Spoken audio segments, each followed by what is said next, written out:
की बात करेंगे। इंदौर में भारत और ऑस्ट्रेलिया के बीच वनडे मुकाबला होने जा रहा है। 24 सितंबर को भारत और ऑस्ट्रेलिया के बीच वनडे मुकाबला होना है और ये इंदौर में होगा। इंदौर के होलकर स्टेडियम में यह आयोजन मैच का आयोजन होगा। ऑस्ट्रेलिया और भारत के बीच सीरीज का ये मैच होना है। सीरीज का ये दूसरा मुकाबला इंदौर में होने वाला है।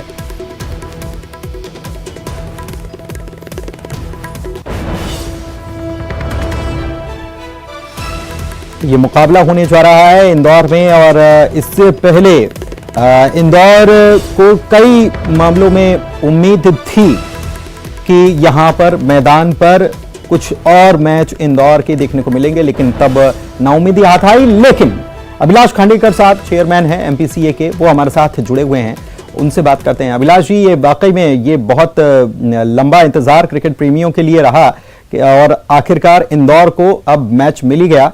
दूसरा मुकाबला इंदौर में होने जा रहा है, क्या तैयारियां हैं? देखिए कि इंदौर एक बहुत पुराना क्रिकेट सेंटर है और यहाँ पर हमेशा ही अंतर्राष्ट्रीय मैचेस होते रही है। पिछले ही दिनों जनवरी में मैच हुआ था यहाँ, टेस्ट मैच, और अब इंडिया ऑस्ट्रेलिया मैच सितंबर में होने वाला है, वर्ल्ड कप के ठीक पहले। तो बीसीसीआई से हमारी लगातार बातचीत चल रही थी और बीसीसीआई ने हमको कहा था कि इंदौर को मैच मिलेगा और उसी हिसाब से बीसीसीआई को हम धन्यवाद करना चाहते हैं कि बीसीसीआई ने इंदौर को वापस एक बार सितंबर के जो इंडिया में जो ऑस्ट्रेलिया की टीम का जो विजिट है उसमें जो अलग अलग मैचेस खेले जाएंगे उसमें से एक मैच उन्होंने इंदौर को दिया है, क्योंकि इंदौर का रेपुटेशन, इंदौर की ओवरऑल, पिछली बार आपको याद होगा आईसीसी के मैच में वो रेटिंग किया था, लेकिन आईसीसी ने उसको हमारी अपील पे उसको ठीक किया था। और तो इंदौर का स्टेडियम पूरे देश भर में जाना जाता है। तो इंडिया ऑस्ट्रेलिया मैच के रूप में सितंबर में हम यही प्रार्थना करते हैं कि बारिश न हो और मैच बहुत अच्छा हो। तो उसकी तैयारी हमने शुरू कर दी है। वैसे पिच को लेकर अभी हाल ही में कुछ वक्त पहले सवाल उठे थे, लेकिन ये भी हमने देखा, ये तो रिकॉर्ड ही रहा है कि इंदौर की पिच इतनी जबरदस्त है कि रन ही रन बरसते हैं यहाँ पर। इस बार क्या कुछ खास तैयारी इसके लिए, मैच के लिए की जाएगी? हाँ, तो देखिए अभी तो वर्षा का सीजन चल रहा है, ये खत्म होने के बाद हम पिच की तरफ ध्यान देंगे। और हमेशा इंदौर का पिच, जिसको अंग्रेजी में स्पोर्टिंग पिच, खिलाड़ियों के लिए, चाहे वो बॉलर हो चाहे बैट्समैन हो, ये बात अलग है कि दर्शकों को बढ़िया तड़ातड़ चौके छक्के पड़ते हुए देखना अच्छा लगता है, लेकिन क्रिकेट खेल ऐसा है कि जिसमें बॉलिंग, बैटिंग, फील्डिंग सब कुछ महत्वपूर्ण है। तो उस तरीके की पिच, स्पोर्टिंग पिच जिसको कहते हैं, वैसे ही बनाते हैं हमारे यहाँ। पिछली बार एक दुर्भाग्यपूर्ण घटना हुई थी, लेकिन उसके कारण कोई इंदौर की रेपुटेशन पे कोई विशेष धब्बा नहीं लगा है और बहुत अच्छे मैचेस होते रहेंगे। कोई अभी 6 महीने पहले, तो हर सीजन में हम हर तरीके की मैच कर रहे हैं। हमने T20 किया, हमने वनडे इंटरनेशनल किया, हमने टेस्ट मैच किया। तो ऐसा तो कोई सेंटर नहीं है जहाँ पर इतनी लगातार मैचेस होती जा रही है। मतलब फ्रीक्वेंटली अब जो क्रिकेट प्रेमी है उनको मैच देखने को मिलेंगे? नहीं, पहले भी मिल रहे थे। मैं आपको बता रहा हूँ कि 2019 में जब हम चुने गए, उसके बाद से 4-5 अंतर्राष्ट्रीय मैच हो चुके हैं, कोविड का 2 साल छोड़ दें तो। ठीक। तो इंदौर में लगातार मैचेस होते जा रहे हैं। तो इंडिया ऑस्ट्रेलिया मैच के रूप में वापस हमको एक बार इंदौर के दर्शकों को हम कुछ जिसको कहते हैं उपहार देने की स्थिति में है और हम धन्यवाद देते हैं बीसीसीआई का कि जिन्होंने हमको वापस एक बार मौका दिया है। चलिए, बहुत शुक्रिया अभिलाष जी हमारे साथ जुड़ने के लिए। तो इंदौर में भारत और ऑस्ट्रेलिया के बीच वनडे मैच होने जा रहा है। 24 सितंबर को यह मैच होने वाला है।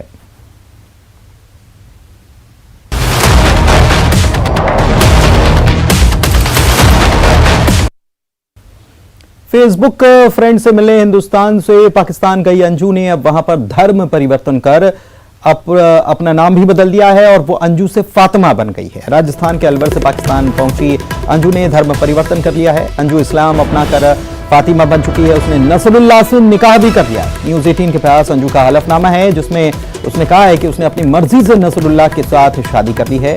अपने बयान में अंजू ने कहा है कि मैंने अपनी मर्जी से इस्लाम अपनाया है। पहले क्रिश्चियन थी, अब अपनी मर्जी से इस्लाम कबूल किया। पहले अंजू दरअसल क्रिश्चियन के पहले हिंदू थी। अंजू और नसरुल्लाह का वीडियो सोशल मीडिया पर वायरल हो रहा है। ये प्री वेडिंग स्टाइल में शूट कराया गया है वीडियो। अंजू से जुड़ी सबसे एक्सक्लूसिव खबर न्यूज़ 18 पर इस वक्त की खबर आपको हम बता रहे हैं कि पाकिस्तान गई अंजू को लेकर यह सबसे बड़ी खबर है। अंजू ने नसरुल्लाह से निकाह कर लिया। शादी का सबूत भी सामने आया है। अंजू ने अपने बयान में कहा है कि मैं अपनी मर्जी से पाकिस्तान आई हूं और अपनी मर्जी से इस्लाम अपनाया है। पहले क्रिश्चियन थी, अब अपनी मर्जी से इस्लाम कबूल किया, अब वो फातिमा हो गई हैं। नसरुल्लाह और अंजू का वीडियो सोशल मीडिया पर वायरल है। प्री वेडिंग स्टाइल में ये वीडियो शूट कराया गया है। पाकिस्तान में घूमते फिरते ये वीडियो बनाए गए हैं।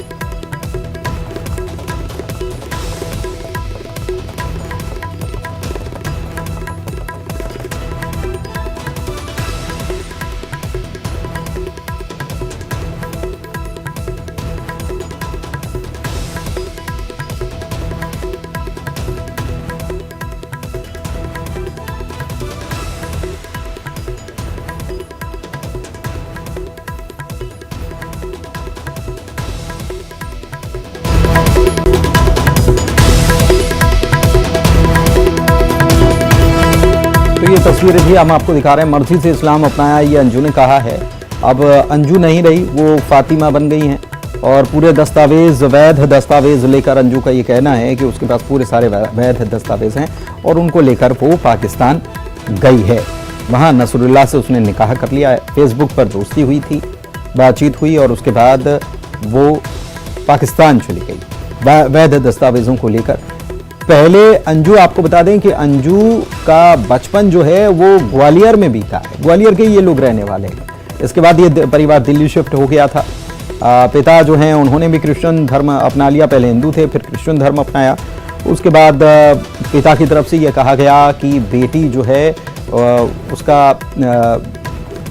दिमागी संतुलन ठीक नहीं है। ये तक कहा गया कि उसका शुभांगी, हमारी संवाददाता हमारे साथ भोपाल से जुड़ी हुई हैं, उनसे बात करते हैं। शुभांगी, ये बहुत सीमा हैदर के बाद ये एक दूसरा मामला, और अब ये इस मामले में जो खुलासे दर खुलासे हो रहे हैं, यहाँ पर बस फर्क इतना है कि सीमा जिस तरीके से आई थी हिंदुस्तान में, उसने कदम रखा, वो अवैध है, और अंजू के पास वैध दस्तावेज हैं। वहां जाकर वो बता रही है कि मैं फातिमा बन चुकी हूं, निकाह कर लिया अपनी मर्जी से, और प्री वेडिंग शूट भी यहां पर एक प्रकार से नजर आया है।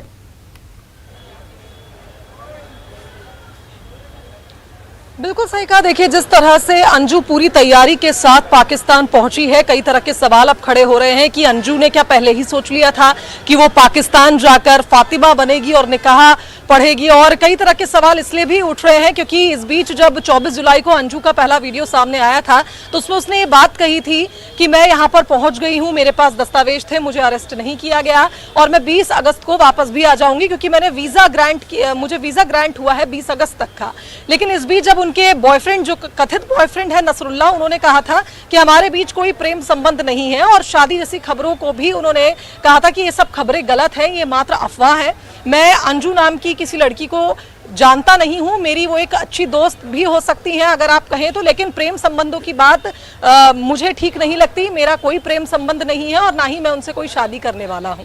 तो इस बीच आप देखिए, जब प्री वेडिंग शूट का वीडियो सामने आया तो उसके बाद से सवाल उठने लगे कि क्या नसरुल्लाह झूठ बोल रहे हैं, क्या फातिमा बनी अंजू ये कोई झूठ बोल रही है, या इन लोग की पहले से प्लानिंग थी कि अंजू वहां पहुंचेंगी, निकाह होगा और फिर अंजू अपने देश यानी भारत वापस लौट आएंगी। कुछ लोगों से भी बातचीत करने की कोशिश करेंगे और उनसे जानने का प्रयास करेंगे। सर, आपने सीमा हैदर के बारे में सुना होगा, जो इस वक्त काफी ज्यादा चर्चाओं में है, जो भारत आई हैं प्रेम के चलते, और अब खबर है कि अंजू नाम की, आपने अगर सुना हो, अंजू नाम की एक लड़की पाकिस्तान पहुंच गई है। आज कुछ ऐसे पाकिस्तान मीडिया की रिपोर्ट्स मिली हैं, उसमें बताया जा रहा है कि अंजू फातिमा बन गई, उन्होंने निकाह पढ़ लिया है। आपको क्या लगता है, ये क्या चल रहा है और क्या ये डिसीजन सही है एक महिला का? देखिए, ये सिर्फ न्यूज़ों में चल रहा है। ऐसे बहुत सारे अंजू हैं, ऐसे बहुत सारे सीमा हैदर हैं, जो मार्केट में आ जाता है, उस पर चर्चा होने लगती है, डिबेट होने लगती है। बाकी पर डे जो हो रहा है भोपाल में, कई सीमा हैदर हैं और कई अंजू हैं। तो क्या आपको लगता है जो सीमा कर रही है, अंजू कर रही है, सही? एक सामाजिक दृष्टिकोण से देखा जाए तो गलत भी है, इससे बहुत सारे बैड इफेक्ट पड़ रहे हैं बच्चों पे। लेकिन टोटल कल्चर को देखे तो आज ये कोई बड़ा इशू नहीं है जिसके लिए इतना महत्व दिया जाता है। यानी आजाद ख्याल की अंजू ने अगर फातिमा वो बनी है या पाकिस्तान जाकर निकाह पढ़ा है तो ये एक आज के टाइम पे कॉमन बात नहीं। सिर्फ थोड़ा सा गलत ये है कि आफ्टर मैरिज ये लोग कर रहे हैं। यदि मेरे से पहले करते तो मैं गलत नहीं मानता हूँ, लेकिन आफ्टर मैरिज नहीं करना चाहिए।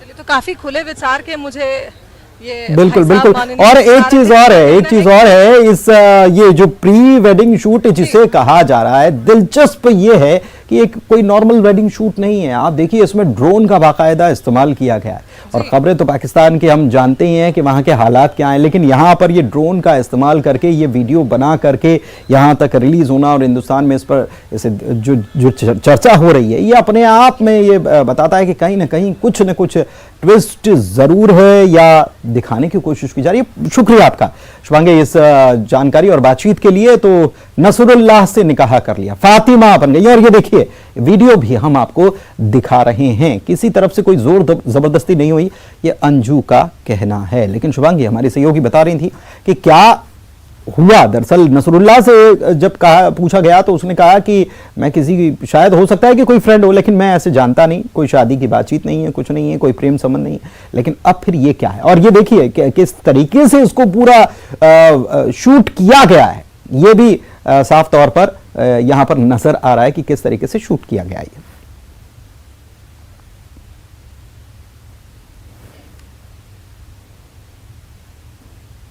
पैसे खाने वाला पटवारी आपने देखा है क्या? नहीं देखा, हम दिखाते।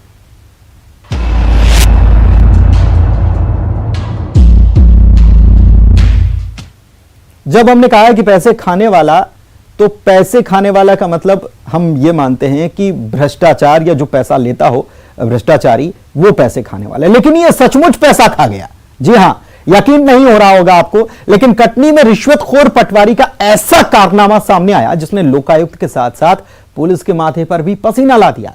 चालबाज पटवारी ने डॉक्टर्स को भी खूब छका दिया। पूरा मामला क्या है, इस रिपोर्ट में दिखाते हैं। लोकायुक्त टीम के छूटे पसीने, पुलिस को भी खूब छकाया, डॉक्टर भी हुए हैरान परेशान। चर्चा में पटवारी का पैतरा। पुलिस के साथ चल रहे इस शख्स की अकड़ देखिए, ये लगातार मुंह चला रहा है। इसके चेहरे पर किसी तरह की शिकन नहीं है, ना ही ये परेशान दिख रहा है। हाँ, इसके साथ चल रहे लोग जरूर परेशान हैं। अब देखिए इस अस्पताल के स्ट्रेचर पर बैठाया गया, इस बीच ये किसी से बात नहीं कर रहा, लेकिन लगातार मुंह चलाया जा रहा है। इसे पुलिसकर्मी के साथ दूसरे लोग उगलने को बोल रहे हैं, लेकिन इस पर कोई असर नहीं होता। अब पूरा मामला समझो। जबलपुर लोकायुक्त की टीम ने कटनी जिले के बिढ़री ग्राम के पटवारी को 5,000 की रिश्वत देते गिरफ्तार किया। लोकायुक्त ने जैसे ही उसे पकड़ा, उसने तुरंत पूरे रिश्वत के पैसे अपने मुंह में रख लिए और चबाने। लाख कोशिश के बाद भी पटवारी ने रुपए अपने मुंह से नहीं निकाले। इसके बाद पटवारी को जबलपुर लोकायुक्त के अधिकारी तुरंत कटनी जिला अस्पताल लेकर पहुंचे, लेकिन वहाँ भी उसने मुंह से पैसे नहीं उगले। आज दिनांक को आवेदक को रिश्वत लेने के लिए बिलहरी स्थित अपने प्राइवेट कार्यालय में बुलाया गया, जहां पर रिश्वत आवेदक द्वारा दी गई। उसी दौरान टीम द्वारा ट्रैप किया गया। जैसे टीम द्वारा ट्रैप करने की कार्रवाई की गई, उसी दौरान जो पटवारी है गजेंद्र सिंह द्वारा उक्त जो रिश्वती राशि है उसको उठा करके अपने मुंह में रख करके उसको चबा करके उन्हें नष्ट करने की कोशिश की है। कितनी राशि थी? 4,500 रुपये। सर, तो उसके बाद क्या किया गया? जैसे उसने नोटों को चबा लिया, हाँ, उसे प्रयास किया कि बाहर निकाल दे, लेकिन उसे द्वारा नहीं निकाला गया। तो आज उसको मेडिकल के लिए हॉस्पिटल लाया गया, जहाँ से डॉक्टर साहब द्वारा उसे नोटों को जब्त किया गया। पटवारी की हेकड़ी के सामने लोकायुक्त की एक न चली। आखिरकार टीम ने दूसरे दस्तावेज जब्त किए। दरअसल जब टीम किसी को रिश्वत लेते पकड़ती है तो सबूत के तौर पर उस रकम को भी जब्त करती है, और ये बात चालबाज पटवारी समझता था।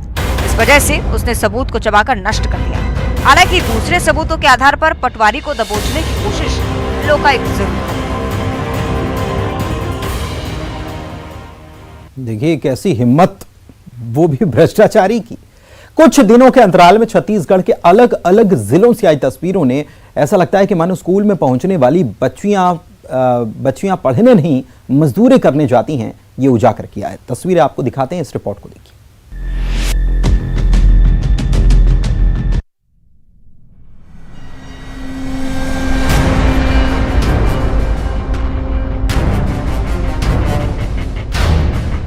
शिक्षा की इतनी कहानी, बुक नहीं बेंच, पुस्तक नहीं पानी। जब चाहो हम माल बना दो, जब चाहो पनिहारिन बना दो।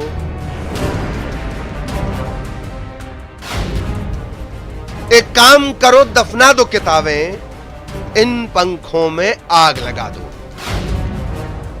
तो बस फसाना बस इतना सा है कि इसी तरह गढ़ा जा रहा है शिक्षा का सपना, इसी तरह सशक्त हो रही है आधी आबादी। कुछ घंटों के अंतराल में गरियाबंद और पेंड्रा से जो तस्वीर निकलकर सामने आई, उससे यह साफ हो गया कि साल चुनावी हो या सत्ता भोगी, बच्चे और शिक्षा सिर्फ जबानी जमा खर्च हैं, असल मुद्दा नहीं। सिलसिलेवार जान लीजिए। पहले गरियाबंद, फिंगेश्वर सरकारी कन्याशाला, जहां पहुंचा बेंच से भरा ट्रक। मजदूर हम्माल थे नहीं तो बच्चों से ही कह दिया गया, जरा बेंच उतार कर क्लास तक पहुंचा दो। और तो और ऐसा लगता है कि मैडम की अगुवाई में मजदूरी का लेसन चल रहा हो। यह अच्छी बात है कि कोई हादसा नहीं हुआ, वरना जांच बिठाने का बहाना करना पड़ता। सवाल यह भी कि जिनके हाथों में बुक होनी चाहिए, उनके हाथों से बेंच ढुलवाते हुए थोड़ी तो शर्म आनी चाहिए थी, नहीं आई।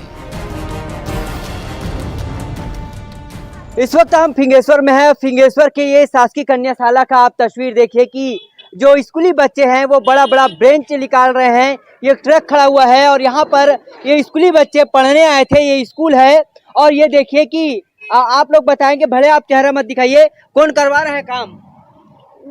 क्या लिखा रहे हो बेटा? क्या लिखा रहे हो बेटा आप लोग? आइए ना, पास आइए, बैठे बैठे नीचे बैठो।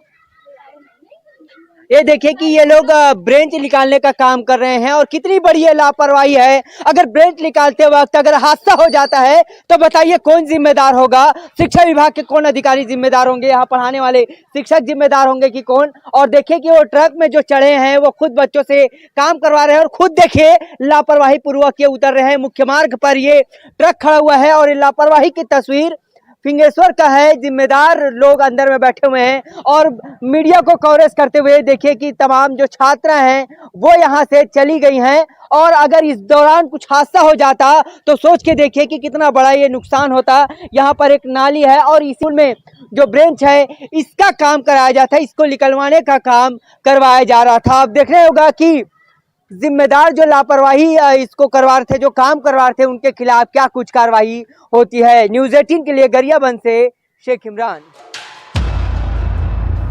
अब पेंड्रा के सैमरदरी कन्या छात्रावास के इस वायरल वीडियो को भी देख लीजिए। हर घर नल पहुंचने के दावे के बीच छात्रावास में पानी नहीं है। छात्राओं के सामने दो ही विकल्प, या तो प्यासा रहा जाए या पुस्तक को ठिकाने लगाकर पानी लाया जाए। लिहाजा दूर दूर से अपने सपनों को सच करने आई बच्चियां पानी भर रही हैं। प्यासे मरने से अच्छा है पानी लाकर जिंदा रहना। पुस्तक का क्या है, आज नहीं तो कल, कल नहीं तो परसों। वीडियो वायरल होते होते माँ बाप तक भी पहुंचा। उन्होंने पूछा कि जब छात्रावास में पानी नहीं तो प्रबंधन कैसा? मरवाही ब्लॉक के सेमरदरी छात्रावास और गरियाबंद के सरकारी स्कूल का वीडियो सामने आने के बाद यह कहा जा रहा है, एक काम करो दफना दो किताबें, इन पंखों में आग लगा दो। न्यूज़ 18 के लिए गरियाबंद से शेख इमरान, पेंड्रा से सुबीर चौधरी की रिपोर्ट। और इसी के साथ इस बुलेटिन में टाइम। नमस्कार।